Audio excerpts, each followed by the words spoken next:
Hey, what's up, guys and gals? Somebody sent me a message about Jive 2. I'm not sure if they wanted just the arpeggio part, the interlude in the middle there, if they wanted that broken down, or if they wanted the whole song. But the whole song's not very long, or there's not a whole lot to it, so I'll just run through it all. But any of you familiar with Jive 1, Jive 2, you know that beginning riff in G major pentatonic. You basically start on G, hit an F, then it's open D to E to open D, and then you've got a minor third to major third slide if you're in the key of G, which is B flat to B, and then you end back on that G. So all the way through.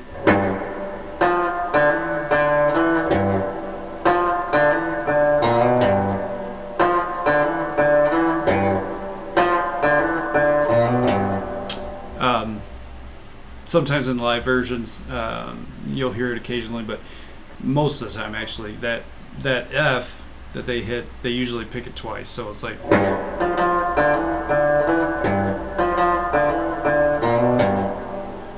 so something to keep in mind when you're playing that. And basically, it plays through that a few times, and then you just get a little walk up into this G7 chord. Anybody that's familiar with Rick's playing, you'll notice this chord or recognize it, inverted G7. This is what he's playing during when the lyrics start. And then for the vocals, it's just G7. And then when he gets to the "we laugh" part, so goes F, laugh, laugh. So F, C to B flat, bar, just open and bar chords. Then back to that G7.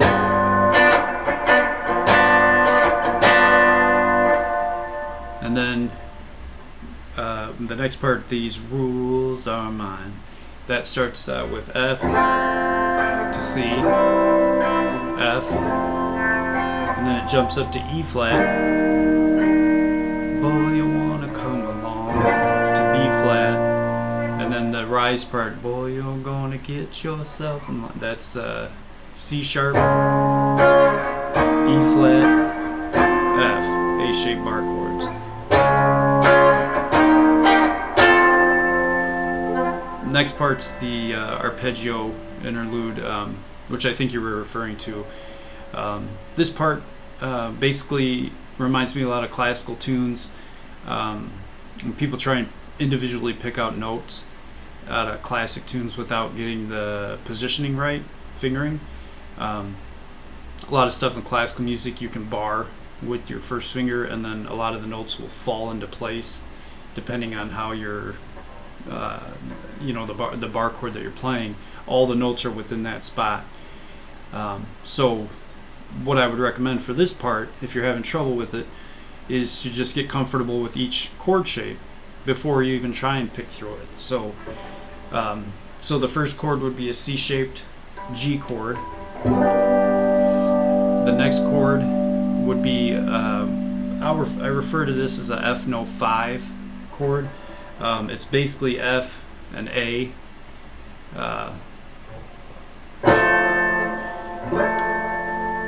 So basically you just have F, A, and then you've got the A octave up here. That's the second chord. Third chord would be a C over E. Any of you will recognize this chord if you've played like Factory Fiction. I don't know what else. It's in another tune. I can't remember which one. But basically it's a C major triad, and you're using your pinky to play the root on that one. And then your bass note, you're using your first finger to play the E. Then the last chord, before it goes into the G, B flat part, you just slide down, and this is a B flat triad with D in the bass, right here. So those four chords would be G, F no 5, C over E, and B flat over D. So once you've got those down and you're comfortable with the shapes, then you can do the picking pattern to pick through them. I won't describe it exactly. It's basically some up and down stuff. Just listen to the recording, slow it down if you have to. But basically, so now that you've got those shapes under, I'll play it real slow and just pick through it. But it's so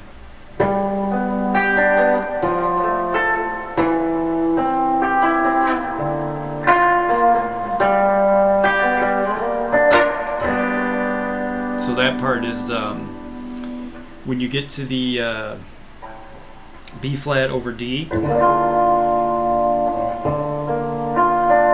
pick through it, and then this B flat right here, slide down B flat to A, right into the G chord.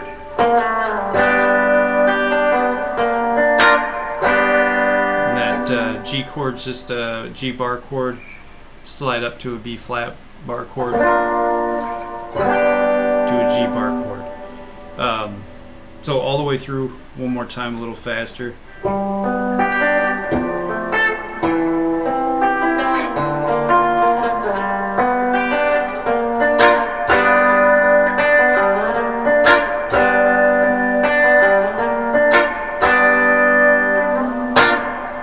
That would have been the second time through. The second time through, it plays that G to B flat a couple of more times, and then ends on B flat, and then it goes back from there right into the vocals, which is back to G7 again. It's actually technically a little break. In this part, he does do a little minor third, major third hammer on. So you've got your G7, and then you do your double stop. It's country riff. Get familiar with it. You're basically playing C and E double stop, and then you're hammering on from B flat to B, while also playing this D. So he does that. He does that in that little 8 times through break.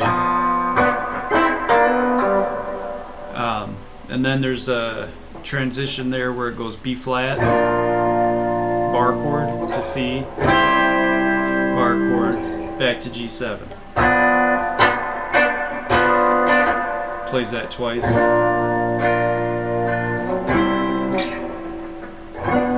that G7. Now it transitions to the next part of the tune. This starts with the F6 chord, F6th chord. That's your sound right there. Basically, you're playing kind of like an F major, but you pull up your pinky and put it over here on this D, and D is the 6th of F. So it gives you an F6th, and then the next chord would be an E7. Don't know if you can see that, but it's an open E7 chord, and he plays it with all the strings open, so the high E and the low E. That drone sound. Up to A, to G. F6 to E7. A to G. Then the next time through, it goes F6 to an E minor 7 to a D, C-shaped bar chord, to a C9. This is a C9 no 5. They play this chord a lot. Some of you might play a 9th chord like this, and you bar the top 3 strings with your 3rd finger.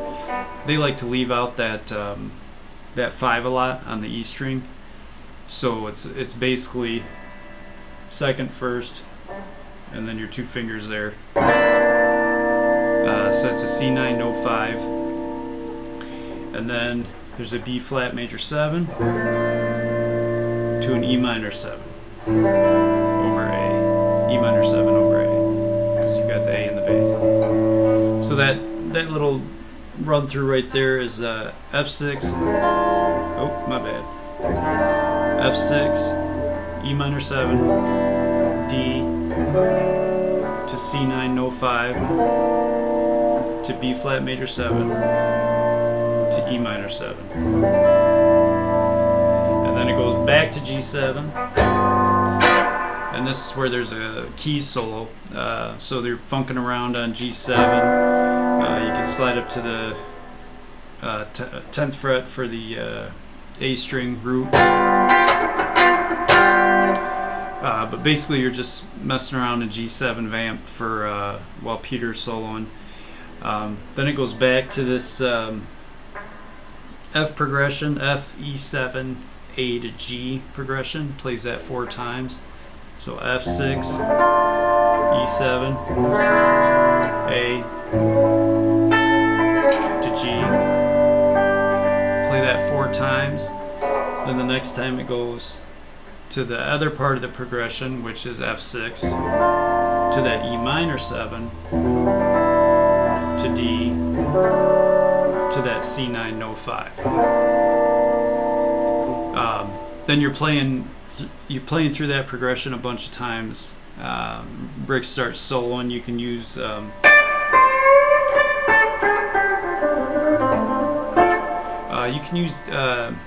D minor pentatonic, playing off that F chord. So your relative minor would be D minor, and that goes on for a little while.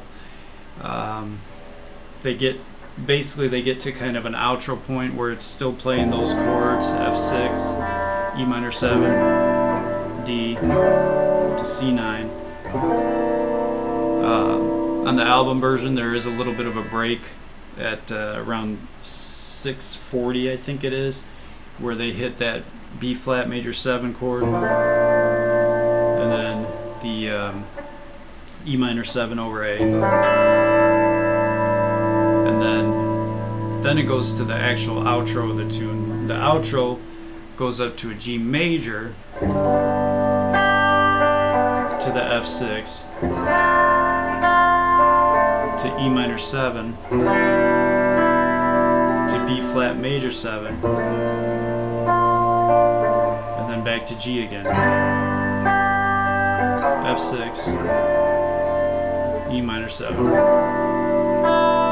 to B flat major 7, and then the song ends on G. So that's basically it. That's the whole tune. Hope I didn't go too fast.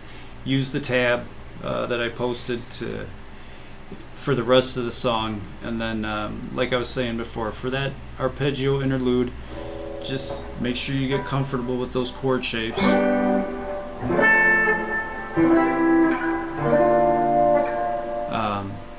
I'll do it again one more time real slow.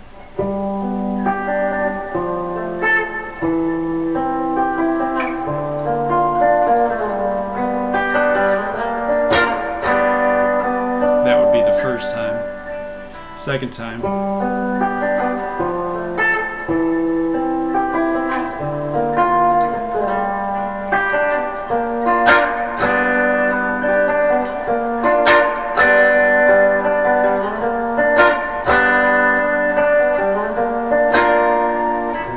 So that's the interlude, the part that I thought I'm guessing that you were referencing.